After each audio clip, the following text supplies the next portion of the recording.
If you're a scriptwriter and you think back to Pete Alonso's career with the Mets, the drama will build even more. If he has another dramatic swing in him, he may earn a new contract all with that one swing. Here's the pitch. And it's out of here!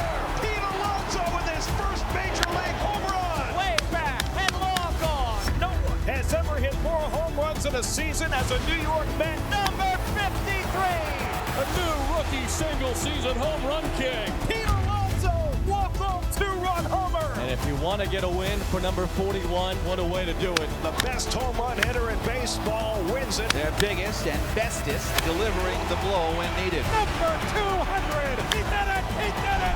You easily passed me, set straw on your sights, and now go get him. Congratulations, my man. Darryl Strawberry, you got some company. It's out of here! Out of here! Pete Alonso, the most prolific home run hitter in New York Mets history. Well, it had been a slow developing winter meetings as we're continuing MLB Tonight presented by Cone Resnick. But what a whopper, saving that big jolt like a climactic finale of a movie. Bam! Right to the solar plexus on day 3 of the winter meetings. Alongside the Mets Hall of Famer Ron Darling, perennial All-Star Sean Casey, I'm Adnan Burke. It is great to have you with us.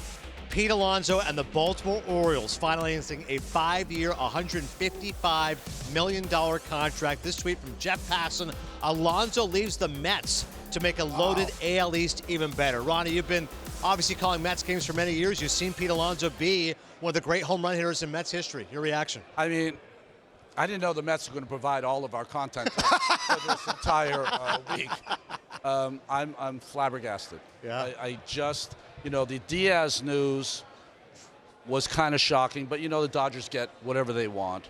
But we reported yesterday, Pete, who lives in Tampa, he's going to drive over here and meet with the Red Sox and meet with the Orioles. The Orioles were all in on Schwarber. That's how Schwarber got the money from the Philadelphia Phillies.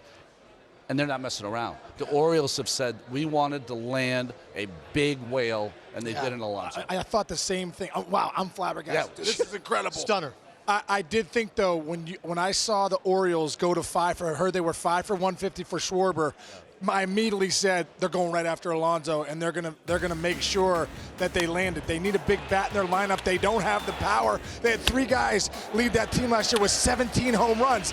All of a sudden, Pete Alonso, you just added 40 home runs, close to 40 homers, and no doubt 100 RBIs a year. Yeah. This guy is an impact bat. And to tell you the truth, honestly, Ronnie, I'm actually shocked that the Mets didn't appreciate who he was and what he brought. To play 162 and to show up every single night and do what he did. I was shocked that the Mets hadn't locked him up a long time, but the Orioles, they got a big fish right here, guys. I mean, just in the middle of that lineup, don't forget they got Taylor Ward from the Angels. I mean, they've always had a legit lineup. They've always had a core of young players. Now they have someone that goes to the post every single day, played 162 last year, something that all of those young aspiring players with the Orioles will be able to look up to. He, I don't know, he might make them the favorite. All of a sudden, makes them at least a beast in the East. Yeah, think about him and Ward together. That's 70-plus home runs. The great Gunnar Henderson. All of a sudden, Baltimore is back after a down season a year ago. Who is also back? Our man John Heyman, who joins us now, day 3, when he's normally disheveled, but I think he's cleaned up a little bit over time. John looks resplendent right now here in Orlando. He does. John, along with looking wonderful, the Baltimore Orioles are feeling great. How'd this deal come together?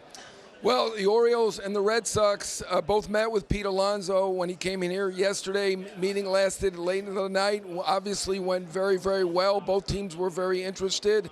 The Mets were surprised that Pete Alonso was able to get this 5-year, $155 million deal.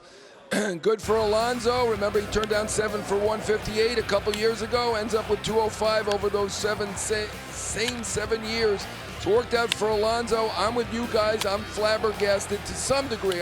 Obviously, over the last few days, it was not looking good for the Mets. Mark Feinstein had mentioned the Mets didn't want to go more than 3 years yesterday. So that kind of brought it home for me and said, you know what? I bet he goes to one of these 2 other teams that we know he is meeting with. And as the mayor just said, Orioles offered 150 for 5. So Alonso 155 beats Schwarber by 5 years. A great deal for both guys, but certainly a tough day again for the Mets. Lost Diaz yesterday, so back-to-back days, losing 2 of the fan favorites of the team. Not only fan favorites, clubhouse favorites, guys who posted in New York. Alonso, 162 games each of the last 2 years. Last year, he scheduled his first childbirth. His wife gave birth at midnight after a night game so he could play the game in September and not miss a game. That's how much this guy wants to play.